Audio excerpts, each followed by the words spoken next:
I'm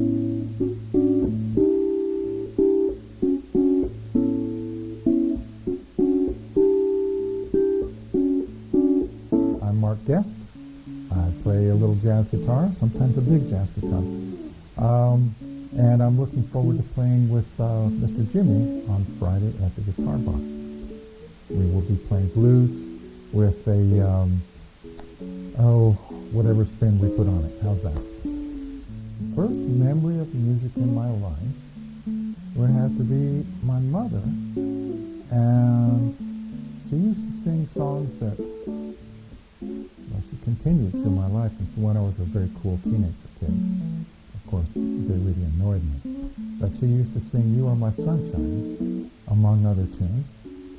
And interestingly, I just charted my changes to You Are My Sunshine right before I came over to film this interview.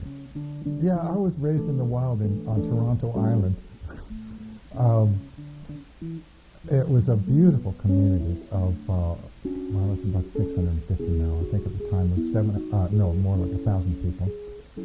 It was the largest year-round car-free community in North America. It's a 10-minute ferry ride from downtown Toronto.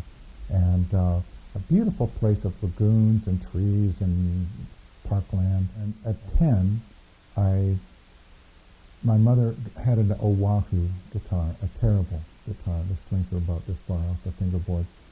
And I used to grab it and try to learn how to play guitar, and it bothered her because she was supposed to be learning how to play guitar, but she wasn't. So my parents made me a deal. They gave me my mother's ukulele and said, if you show that you're diligent and really want to do this, then this instrument sort of looks like a guitar. And you can press it down. You can fret it because your hands are too weak for the other guitar. Well, it turns out everybody's hands are too weak for that other guitar. So anyway, I started when I was 10, and at 11 I got to use my mother's guitar, and then I graduated on to actual playable instruments. As a guitar player, I got music books, and so I would, one of my favorite tunes that I learned that was really a challenging song for a beginning guitar player was, I found it, was Scott McKenzie's If You're Going to San Francisco, Be Sure to Wear Some Flowers in Your Hair. And I think I could almost still play it. When I was 15, I was recruited to play in a band in the city. I was living on the island and playing in a little trio on the island, and we were writing songs and playing, pop tunes. We played Roland Kirk tunes, we played some standards, and we played Led Zeppelin, we played Jethro Tull. It was pretty eclectic. I was invited out by some of the guys in the band to hear Lenny Breau, but Lenny was just magic to me. And I hadn't realized that I had taken probably a month's worth of lessons with Lenny Breau early on in my career, and didn't like what he was offering because, well, to be honest, he didn't recognize the genius that I was at age 13. Lenny has always, since I started seeing him at 15, has always been a real influence on me. I've not heard anybody use this phrase, but I honestly believe there's a Toronto jazz guitar sound. There are a lot of very strong guitar players have come out of Toronto or in Toronto, and a lot of them have a similar kind of approach to the instrument. It is different from the New York guys. Thoughts about improvisation. I don't think about it enough to be a really good player, but I don't think about it enough that I really enjoy improvising. I do love to write tunes. That some tunes actually sort of are like, almost like entities. They kind of land complete, and you can't really fix them or change them a whole lot. It's just, there's the tune.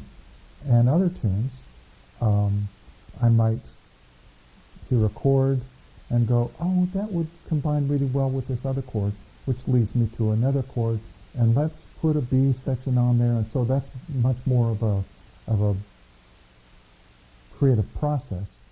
I was told by a therapist that finding music was absolutely genius for me. And I fully agreed with it. I think that, boy, philosophy of music, it is such a healing and such a powerful tool for mental health, emotional health, maybe spiritual health, I don't even know what that is, and also for physical health. The blues may not be the bedrock of American music, Western music even, not American music, but it's like the next layer.